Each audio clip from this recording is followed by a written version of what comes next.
আমারে জিজ্ঞেস করেন না, কারণ আমরা সবাই রাজা আমাদের এই রাজার রাজত্বে।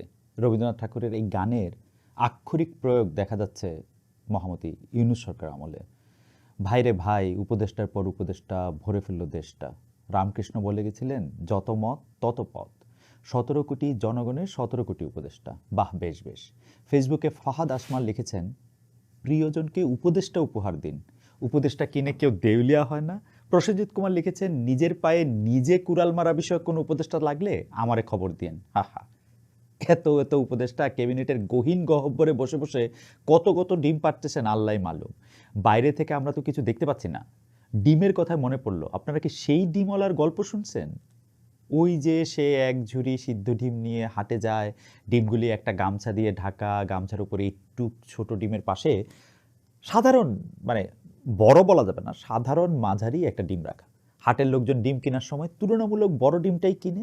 ডিমওয়ালা তখন ঝুড়ি থেকে আরেকটা মাঝারি ডিম বের করে উপরে রাখে। এইভাবে তার বিক্রি বাটা বেশ ভালোই চলে। ও বলতে ভুলে গেছি, ওটা সিদ্ধ ডিম আর কি। এর মধ্যে এক লোক এসে ছোট ডিমটাই কিনতে চাইলো। ডিমওয়ালা তখন জবাব দিল, না ভাই, এই ডিম বেচবো না, এটা আমার লক্ষ্মী, এইটা আছে বলেই বাকি ডিমগুলি বড় লাগে। আপনারা আবার এই গল্পের সাথে জনাব মোস্তফা সরোয়ার ফারুকীর উপদেষ্টা হওয়ার কোনো সম্পর্ক আনার চেষ্টা করেন না প্লিজ। উনি তো এইখানে থার্ড পারসন সিঙ্গুলার নাম্বার, তাই না? জাতি হিসেবে আমরা কিন্তু ফাটাফাটি। ধরেন আমি দেশের সবচেয়ে নামকরা ডাক্তারের কাছ থেকে কোনো অসুখের ওষুধ নিয়ে বাড়ি ফিরলাম।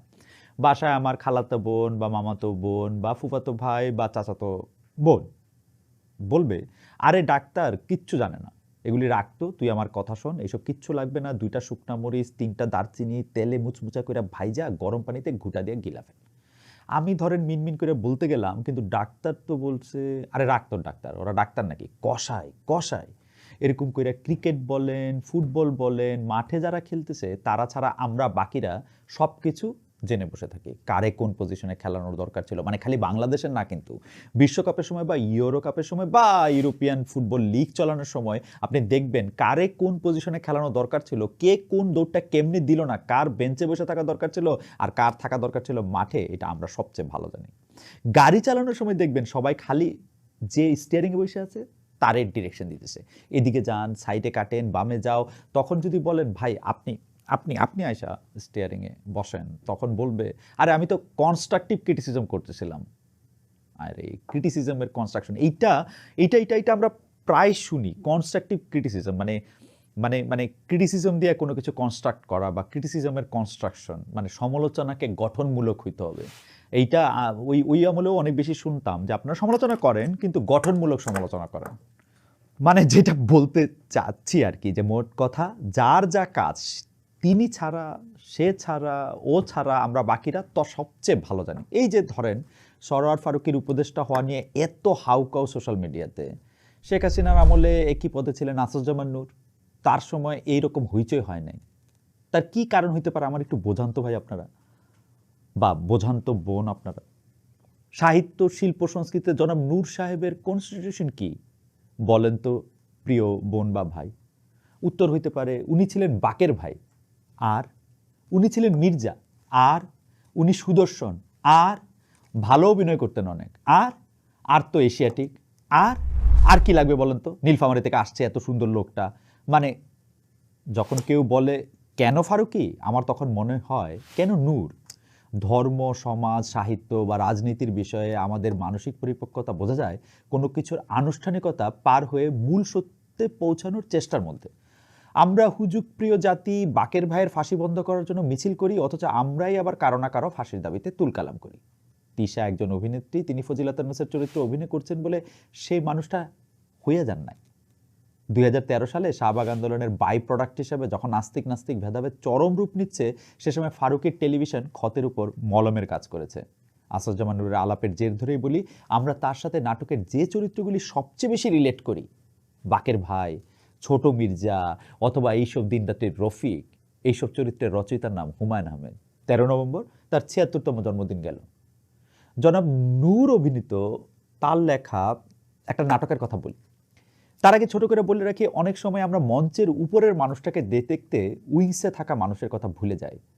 যেমন উচিত কথার টিমে আমি ছাড়াও আরও অনেকেই আছেন, যেমন স্ক্রিপ্ট লিখেছেন লুনা রুশদি, ক্যামেরায় আছেন তাহমিদ, প্রযোজনা করছেন আশিস, শাহিন, এক্সিকিউটিভ প্রযোজনায় আছেন রুহিন, আনুবা, শাহিন ভাই আছেন সবার সাথে, আরও আরও আরও আরও বহু লোক আছে। তা তা এইটা আমরা মাঝে মাঝে ভুলে যাই, কিন্তু এটা তো আসলে মনে রাখা উচিত। যাই হোক, বলছিলাম হুমায়ুন আহমেদ রচিত ছোট গল্প নিম ফুলের কথা। পরে গল্পটা নিয়ে একটা নাটক হয়েছিল যেখানে আসিফুজ্জামান নূর অভিনয় করেন। গ্রামে এক ডাকাত ধরা পড়েছে, তার ছেলে সহ। তাকে বেঁধে রাখা হয়েছে, তার শাস্তি ঠিক করা হয়েছে খেজুর কাটা দিয়ে চোখ তুলে ফেলা। সারা গ্রামে এই নিয়ে হইচই, যেন উৎসব। বিশাল হাঁড়িতে রান্না হচ্ছে, মান্যগণ্যরা এসেছেন চেয়ারম্যানের বাড়িতে ডাকাতের উচিত শাস্তির ব্যবস্থা করতে। একটা অন্যায়ের সাজা নিজের হাতে তুলে নিতে গিয়ে আমাদের পরিচিত মানুষেরাই কতটা নৃশংস হয়ে উঠতে পারে তার বর্ণনা আছে এই গল্পে। শেষ পর্যন্ত অসহায় সেই ডাকাতকে ওই নির্মমতার হাত থেকে রক্ষা করে এক মমতাময় কিশোরী। হুমায়ুন আহমেদ বারে বারে আস্থা আনতে চেয়েছেন মানবিকতা, ভালোবাসা, সহমর্মিতার প্রতি। কয়েক সপ্তাহ আগে অসহায় তোফাজ্জলে করুণ মৃত্যুর বিবরণ দেখতে দেখতে, কিংবা কখনো পকেটমার, কখনো গরুচোর, কখনো ডাকাত, কখনো শিশু অপহরণকারী সন্দেহে গণপুটিনিতে অহরহ যে মানুষের মৃত্যুর খবর পড়ি, তখন মনে হয় যে এই যে আমরা এত কিছু পড়ি, এত কিছু দেখি, তাকে শুধু দুই মলাটে আর টিভি স্ক্রিনে বন্দি রাখার জন্য আমাদের আচরণে কেন তার ছায়া পড়ে না? মানে এই যে আমাদের মনে হয় একজন মানুষ হয়ে আরেকজনের উপরে হাত তোলার অধিকার আমাদের আছে, এটা কেন মনে হয়? ওই আরেকজন যত খারাপ লোক হোক, যত বিরাট অপরাধ করুক, আমরা কেন আরেকজনের গায়ে হাত তুলব? আর সে হাত তোলা আবার এমন পর্যায়ে যে তাকে মেরেই ফেলব? এই কাজগুলি যারা করছে তারা মঙ্গল গ্রহ থেকে এসে এসব করছে না, আমাদের মতোই দেখতে তারা, আমার আপনার মতো। এমনকি আমি বা আপনিও হতে পারি সেই রকম পরিস্থিতিতে মবের অংশ হলে, বা আমরাও অংশ নিতে পারি সেই মবের হয়ে। আমরাই তো অংশ নেই, তাই না? আমরাই মরি, আমরাই মারি। কে যেন বলছিল আমাদের সবার মধ্যেই একটা করে হাসিনা লুকিয়ে আছে। খুব কি ভুল বলেছে? আমরা সারা দুনিয়াকে আয়না ভাবতে চাই যেখানে শুধু নিজের চেহারা দেখা যাবে, নিজের থেকে অন্যরকম, নিজের মতের সাথে অমিলের কোনো কিছুই আমরা দেখতে পারি না, শুনতে পারি না। তালাল আসাদ একবার টলারেন্সের কথা বলতে গিয়ে বলছিলেন যে, যে কথার সাথে, যে মতবাদের সাথে আমরা সহমত, সেইটা শুনতে চাওয়ার মধ্যে কোনো টলারেন্স নাই। বরং আমাদের সহ্য শক্তি তখন পরীক্ষিত হয় যখন ভিন্ন মতের মানুষের কথাও আমরা শুনি। একটা গণতান্ত্রিক দেশে আরেকজনের সহ্য করার মতন মানসিক জোর আমাদের অর্জন করা লাগবে। কবি জসিমউদ্দিনের তারাবি কবিতাটা মনে আছে তো? গৈজুদ্দিন গরু ছেড়ে দিয়ে খাওয়ায়েছে মোর ধান, ইচ্ছা করিছে থাপ্পড় মারি ধরি তার দুটো কান, তবু তার পাশে বসিয়া নামাজ পড়িতে আজিকে হবে, আল্লাহর ঘরে ছোটখাটো কথা কে বা মনে রাখে কবে। 10ই নভেম্বর গণতন্ত্র দিবসকে সামনে রেখে আবার আবির্ভূত হইলেন গণতন্ত্রের মানসকন্যা শেখ হাসিনা। গণতন্ত্র কায়েমের জন্য তার এইবারের স্যাক্রিফাইসটা কিন্তু দেখতে হবে আমাদের। এই বিষয়ে তার কাছে সাপে ভেঙে কোনো ভেদাভেদ নাই। যাকে দরকার, যখন দরকার চুমু খাইতে রাজি, কোলে নিয়ে নাচানাচি করতে রাজি। যে জাতির পিতার মূর্তির চোটে তিল ধারণের জায়গা ছিল না সমস্ত বাংলাদেশে, তারে এক ফুয়ে উড়িয়ে দিয়ে সেখানে প্রতিস্থাপিত হলেন মহামতি ডোনাল্ড ট্রাম্প। এখন তার ফোন কল এআই, মানে আর্টিফিশিয়াল ইন্টেলিজেন্স হোক, সিরি হোক, আর যা হোক, আপার কণ্ঠ নিঃসৃত বাণী শোনার জন্য চাতকের মতো উন্মুখ প্রতীক্ষায় থাকা আসলে নাকি? I don't know. উন্মুখ প্রতীক্ষায় থাকা তার এতিম দলের কাছে নাই আপার চেয়ে এআই আপা ভালো। তারা ঠিকই ট্রাম্পের ছবি বক্ষে ধারণ করে 0 পয়েন্টে কর্মসূচি পালন করতে গিয়ে পয়েন্টে পয়েন্টে ধরা খেয়ে ফিরেছে। কিন্তু সখী, গণতন্ত্র কারে কয়? অরুন্ধতী রয় একবার তার এক বক্তৃতায় ছোটবেলার কথা বলতেছিলেন। তার এক স্যারের বাড়িতে গাজরের ক্ষেত ছিল, সেখান থেকে বন্ধুরা মিলে গাজর চুরি করছিলেন। তো স্যার যাতে টের না পান সেজন্য গাজর খেয়ে উপরে গাছটুকু একইভাবে আবার মাটিতে পুঁতে রেখে চলে এসেছিলেন। এরপরেও কয়েকদিন তাদের সেই স্যার গাজরের ক্ষেতে পানি দিয়ে গেছেন, কিছুতেই বুঝতে পারছিলেন না গাছগুলি মারা যাচ্ছে কেন। এই ঘটনা বলতে বলতে তিনি বলছিলেন, মাঝে মাঝে আমার মনে হয় এরকমই কিছু একটা হচ্ছে এখন, যে সমস্ত প্রতিষ্ঠানগুলোর সম্মিলিতভাবে গণতন্ত্র কায়েম করার কথা, সংবাদ মাধ্যম, আদালত, সংসদ সব কিছুই ফাঁপা করে ফেলা হয়েছে ভেতর থেকে। আমরা তবুও ভোট দিয়ে যাই, আশা করে যাই, কিন্তু আরও বেশি করে আশা হতে থাকি। তার listening to grasshopper's field notes on democracy বইতে তিনি লিখেছিলেন, মৃত্যুর পরেও জীবন রয়েছে কিনা, এই তর্কের সাথে কি আমরা আরেকটা তর্ক যোগ করতে পারি? গণতন্ত্রের পরেও কি রয়েছে আরেকটা জীবন? কীরকম জীবন হবে সেটা? মানে গণতন্ত্র বলতে আমি গণতান্ত্রিক আদর্শ বোঝাচ্ছি না, বলছি এর ব্যবহারিক মডেল নিয়ে। তবে ব্যবহারিক মডেল নিয়ে কথা বলার আগে আমি একটু অন্য কথা বলি। আপনারা কি খেয়াল করেছেন যে গণতন্ত্র একটা আত্মঘাতী ব্যবস্থা? মানে আত্মঘাতী ব্যবস্থা আমি কেন বলতেছি আপনি দেখেন। আমি গণতন্ত্র চাচ্ছি মানে কিন্তু আমি স্বীকার করে নিচ্ছি যে আমি আর 10 জন মানুষের মতোই মানুষ হব, আমাকে লাইনে দাঁড়িয়ে এই রেশনটা সংগ্রহ করতে হবে, অথবা সিনেমার টিকিট। আমাকে খেলার মাঠে ঢুকতে হলে লাইন অনুসরণ করতে হবে, আমাকে চাকরি পেতে হলে 2 লাখ লোকের সঙ্গে প্রতিযোগিতা করতে হবে, আমি কোনো স্পেশাল লোক না, আমার বাড়ি আগে গোপালগঞ্জ এখন চট্টগ্রাম, ঘটনাটা এরকম না। আসলে গণতন্ত্র মানলে আমাদের তো মানতে হবে আমি সংখ্যার সবচেয়ে বেশি বলে আমার কথা সব মানুষ শুনবে, ব্যাপারটা এরকম না। আমরা গণতন্ত্র মানলে আমাদের মানতে হবে যে আমরা যারা গণ আছি, উনি প্রধানমন্ত্রী হোক, ডক্টর মোহাম্মদ ইউনূস হোক বা যেই হোক, তিনি আর আমি জনাব আব্দুল কুদ্দুস সবার অধিকার সমান। এটাই হচ্ছে গণতন্ত্র। ব্যবহারিক মডেলের কথা বলতেছিলাম। এখন আসল প্রশ্নটা হচ্ছে এই গণতন্ত্রটা মেনে নেওয়ার অবস্থায় আমরা আছি? আমরা তো আসলে গণতন্ত্র চাই আমাদের সুবিধার জন্য। আমরা গণতন্ত্র চাই আমাদের যারা প্রতিপক্ষ আছে তাদেরকে আরেকটু খারাপ পজিশনে দেখতে পারার জন্য। মানে গণতন্ত্র মানে আমাদের কাছে আমরা যে বেশি সমান। অরওয়েল বলছিল না, সামবডি ইজ মোর ইকুয়াল। আমরা গণতন্ত্রের ক্ষেত্রে আমরা নিজেরাই দেখি যে আমরা মোর মোর মোর ইকুয়াল। এইটা যতদিন পর্যন্ত আমরা দেখব ততদিন গণতন্ত্রকে আসা সম্ভব। আমরা যতক্ষণ পর্যন্ত উই আর দে করতে থাকবো ততক্ষণ পর্যন্ত গণতন্ত্র আসা সম্ভব। এখন আসল প্রশ্নটার মধ্যে আসেন যে গণতন্ত্রের কি অবস্থা আমরা করেছি, কিসে পরিণত করেছি, গণতন্ত্রের ব্যবহার ফুরানোর পর কি হবে যখন এর ভেতরটা ঝাঁঝরা হতে হতে অর্থহীন হয়ে পড়বে আর এর সমস্ত সংগঠনগুলি রূপ বদলে ভয়ঙ্কর হয়ে পড়বে। কি পরিণাম ডেকে আনবে গণতন্ত্র আর মুক্তবাজারের দ্রবণে রূপান্তরিত হওয়া এই লুটেরা অবয়ব, যার কেন্দ্রে রয়েছে সর্বোচ্চ মুনাফা আদায়ের ধারণ। এই প্রক্রিয়া কি উল্টে দেওয়া সম্ভব, আবার আগের মতন হওয়া সম্ভব? বলছিলেন অরুন্ধতী রায়। আমি ব্যাপারটাকে দেখি, দেখেন, আমি যদি গণতন্ত্রে বিশ্বাস করি তাইলে আমার যে ভাই আজকে কোনো অপরাধ করে থানায় ধরা পড়লো তাকে ছেড়ে দেওয়ার জন্য, তার উপর যাতে কোনো আইনি প্রভাব না আসে, মানে সেইটার জন্য আমি একটা এমপি সাহেবকে ফোন করে বলবো যে আপনি ফোন করেন, তাকে ছেড়ে দিতে বলেন। বিকজ আমি বিএনপি করি, আওয়ামী লীগ করি, জামায়াত করি, জাতীয় পার্টি করি, অথবা বৈষম্য বিরোধী ছাত্র আন্দোলন করি। আপনার মনে রাখতে হবে যখন এটার মধ্যে গণতন্ত্র আসবে তখন কিন্তু এইটা আর সম্ভব হবে না। আমরা যদি গণতন্ত্র বলতে বুঝি আমার ক্ষমতা, মানে আমার বাড়ি এখন চট্টগ্রাম, সেই জন্য আমার ক্ষমতা গোপালগঞ্জবাসীর থেকে বেশি হবে। বগুড়ায় কোনো স্টেডিয়াম থাকবে না, এইটাকে যদি আমরা গণতন্ত্র মনে করি, আপনারা কিন্তু মানে আবারও একই চক্করে পড়তে যাচ্ছি। কিছুদিন আগে মানে সাংবাদিক মনোজ দে তার ফেসবুক স্ট্যাটাসে দুঃখ করে বলেছিলেন উপমহাদেশের রাষ্ট্র শাসন কাঠামোতে ন্যায়বোধ নাই, যা আছে সেটা হলো জবরদস্তি। এখানে নাগরিক নাই, আছে ধর্ম রাজনীতিতে বিশ্বাসী গোত্র সমাজ। আজকে তারিখ 15 নভেম্বর 2024, হাসিনা পালানোর 100 দিন। মাত্র একদিন আগে মারা গেলেন আবদুল্লাহ, তিনি গুলি খেয়েছিলেন মাথায় 5 আগস্ট। 100 দিন আগের ক্ষত আমরা এখনো বহন করে চলেছে। হাসপাতালে চিকিৎসাধীন আছেন বহু মানুষ, দিনে দিনে তাদের প্রতি সরকারের অমনোযোগের ক্ষতটাও বাড়ছে। শহীদ সৈকতের বড় বোন সাবরিনা শ্রাবন্তী কিছুদিন আগে ফেসবুক স্ট্যাটাস দিয়েছেন, যেই দিনই প্রখর রোদ ওঠে আম্মু আমারে মনে করায় দেয় ভাইয়ের রক্তমাখা কাপড়গুলি রোদে দিতে হবে। আমিও বাধ্য বের মতো রোদে দিয়ে আসি, অনেক গন্ধ আসে কাপড়গুলো থেকে, গা গুলানো গন্ধ, তারপরও নিজ হাতে ধরে মেলে দিয়ে আসি, সেগুলো এত আপন লাগে, গা গুলানো গন্ধটা, মনে হয় থাক আমার ভাইয়েরই তো রক্ত। এমন দিন আসবে জীবনে কখনো ভেবেছিলাম? সরকারের যার সাথেই কথা বলি তার অসীম ব্যস্ততা, খাওয়ার সময় নাই, ঘুমানোর সময় নাই, শুধু কাজ আর কাজ। কি কাজ? আগামাতা তো কিছুই বুঝি না, সারাক্ষণ খালি সংস্কার করতেছে। এত সংস্কারের আগে এইটা তো বুঝতে হবে আমরা আসলে কি চাই, আমরা কি গণতন্ত্র চাই, তার মানেটা কি বুঝি। যা দেখছি তাতে তো মনে হয় আমরা জোর যার মুল্লুক তার নিয়মে দেশ চলতেছে। গণতান্ত্রিক মনোভাব আছে আমাদের?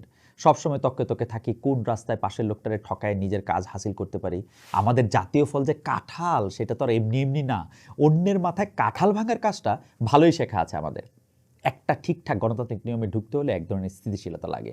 সেটা সংবিধান সংস্কার আসবে না। কারো কারো মাথায় শুধু সংবিধান সংস্কার করাটা ঢুকছে, তাদের আমি মনে করাই দেই আমাদের সংবিধানটাকে আরও মোটা করেন, আরও পোক্ত করেন। কারো মাথায় ফিক্কা মেরে অজ্ঞান করার কাজে সেটা লাগতে পারে, আর কোনো কাজে লাগবে কিনা আমি জানি না। এটা খুব ভালো সংবিধান থাকলে বা আপনাদের প্রেসক্রাইব করা একদম সংস্কার করা একটা গোছানো সংস্কার থাকলে যে শেখ হাসিনা অনেক বড় স্বৈরাচার হয়ে উঠতেন না। ব্যাপারটা কি এরকম? খালি একটা সংবিধানের জন্য তিনি এরকম হয়ে গেছেন? প্রায়োরিটি বুঝতে শিখেন হে উপদেষ্টা কুল। আর কত পুতুল নাচ নাচবেন? এই যে সেনাবাহিনীকে নির্বাহী ম্যাজিস্ট্রেটে ক্ষমতা দেওয়া হলো, কি লাভ হলো তাতে? 5 বছর মুনতাহা বয়স 5 বছর ছিল, বাঁচাইতে পারছেন তারা? এটা এটা এটা এটার একটা সুরাহা করতে পারছেন? ড্যাফোডিল বিশ্ববিদ্যালয়ের পাশে হাত কাটা, মাথা কাটা যে তরুণীর লাশ পাওয়া গেছে, এরকম নৃশংসই কি ছিলাম আমরা?